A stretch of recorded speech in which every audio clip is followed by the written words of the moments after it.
second India Maritime Summit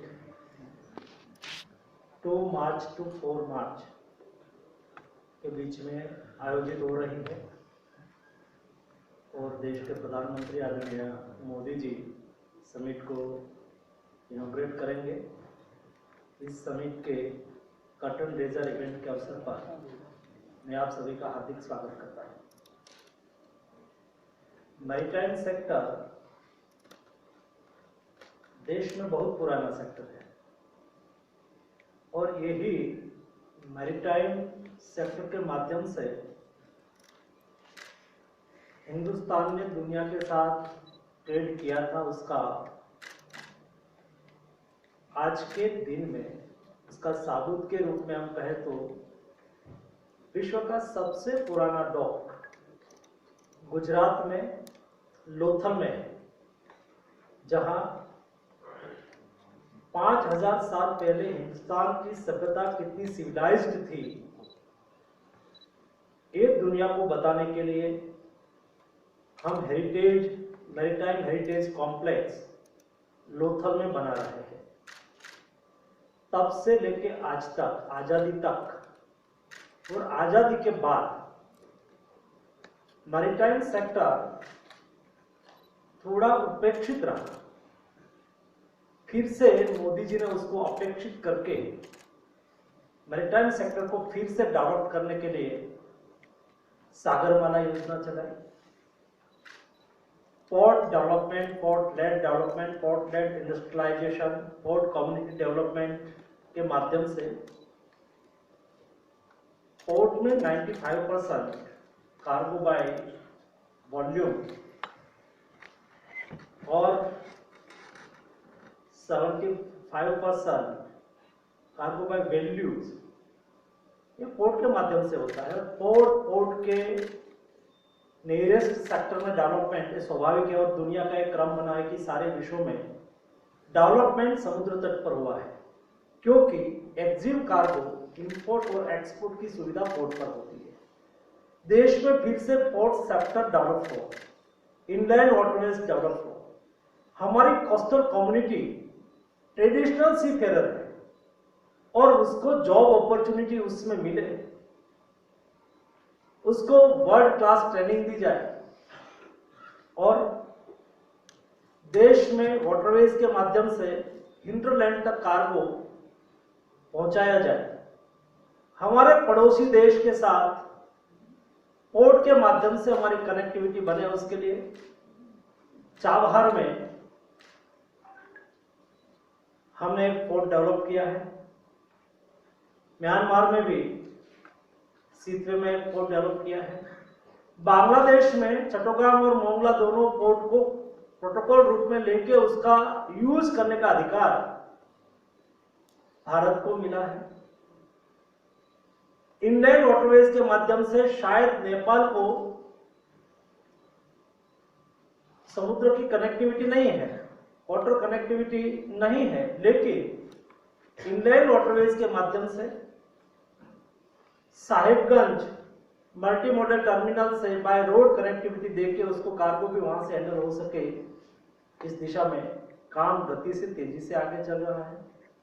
Bhutan का cargo Bhutan to Brahmaputra river Dhubri to Haldia तक आ सके, उसके लिए भी काम हो चुका है। 4000 किलोमीटर इनलैंड वाटरवेज हमने आज के दिन में डेवलप कर दिया है। Varanasi to Haldia 1400 kilometre, Haldia to Sundarban 200 kilometre, Sundarban से Bangladesh protocol route 800 kilometre, Brahmaputra को वहां जमुना बोलते हैं, और आसाम में 890 किलोमीटर, कुल मिला के 400 किलोमीटर इनलैंड वाटरवेज आज के दिन में डेवलप हो चुका है। देश में वाटरवेज कनेक्टिविटी बढ़े, इसके लिए 7500 किलोमीटर समुद्र तट का यूज करके हम कार्गो ट्रांसपोर्ट करके हमारी लॉजिस्टिक कॉस्ट कैसे कम कर सके, उसके लिए तेजी से काम हुआ है। और रोरो चले, रोपेक्स चले। आपने देखा होगा प्रधानमंत्री जी ने गुजरात में हजीरा से भावनगर तक, सूरत से भावनगर तक एक रोपेक्स फेरी का प्रारंभ किया था। उसको 4 महीना हुआ और 70,000 से ज्यादा लोगों ने उसमें ट्रैवल किया। 10,000 4 व्हील व्हीकल उसमें से आए। रोपेक्स मीन्स आप 4 व्हील गाड़ी लेके जाओ, उसमें बैठ जाओ, सामने तट पर निकल जाओ और वहां से आपकी गाड़ी लेके चले जाओ। ये कार्गो ट्रांसपोर्टेशन का एक अच्छा मॉडल है। उसके लिए तेजी से काम शुरू किया गया। कई लोकेशन पर आज के दिन में स्टार्ट हुआ और कई लोकेशन पर अगले दिनों में स्टार्ट होना है। 31 अक्टूबर स्टेच्यू ऑफ यूनिटी से साबरमती रिवर फ्रंट तक सी प्लेन चलाया। आज वो कंटिन्यू से चल रहा है, पुल जा रहा है। अगले दिनों में कई लोकेशन पर सी प्लेन की अपॉर्चुनिटी है, उसको एनकेज करना है। जैसे कि हमारा ट्रांसपोर्टेशन, टूरिज्म ट्रांसपोर्टेशन बढ़े, टूरिज्म को प्रोत्साहन मिले, उस दिशा में हमने एक यूआई निकाला था, बहुत अच्छा। उसका लोगों की उत्सुकता आई है और कई प्राइवेट प्लेयर उसके लिए आगे भी आए हैं, बहुत अच्छी बात है।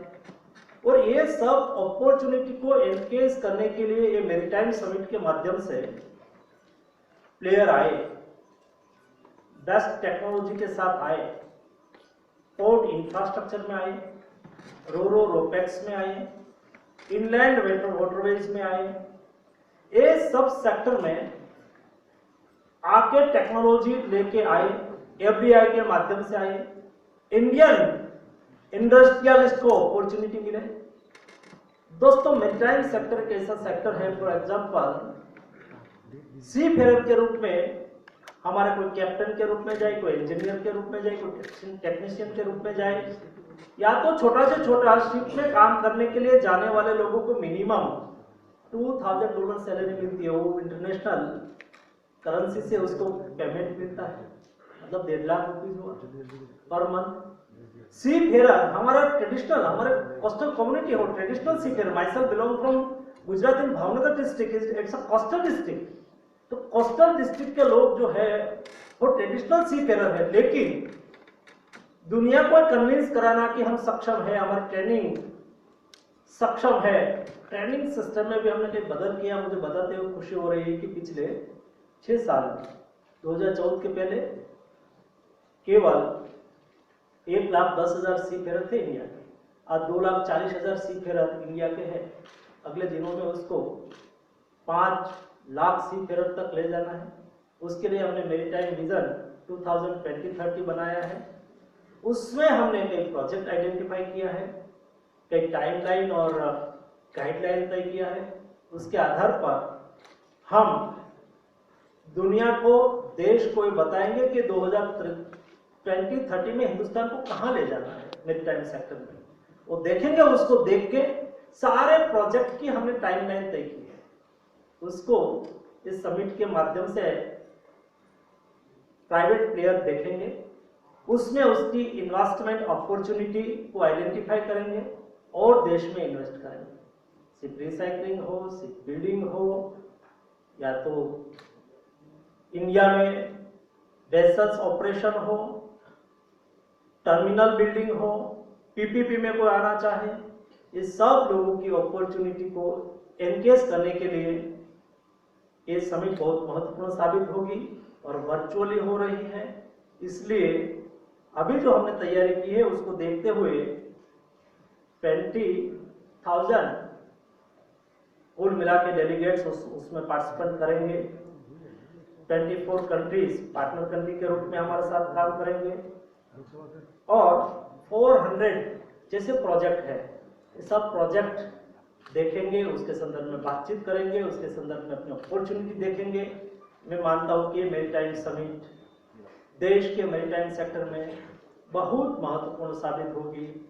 उसका रिजल्ट अगले दिनों में इंडिया में इन्वेस्टमेंट के लिए भी अच्छा होगा, पोर्ट लेड इंडस्ट्रियलाइजेशन में भी उसकी एक महत्वपूर्ण भूमिका होगी और देश को और प्रधानमंत्री जी की $5 ट्रिलियन की इकोनॉमी को बनाने में ये मैरीटाइम समिट और मैरीटाइम सेक्टर एक महत्वपूर्ण साबित होगा। धन्यवाद। धन्यवाद।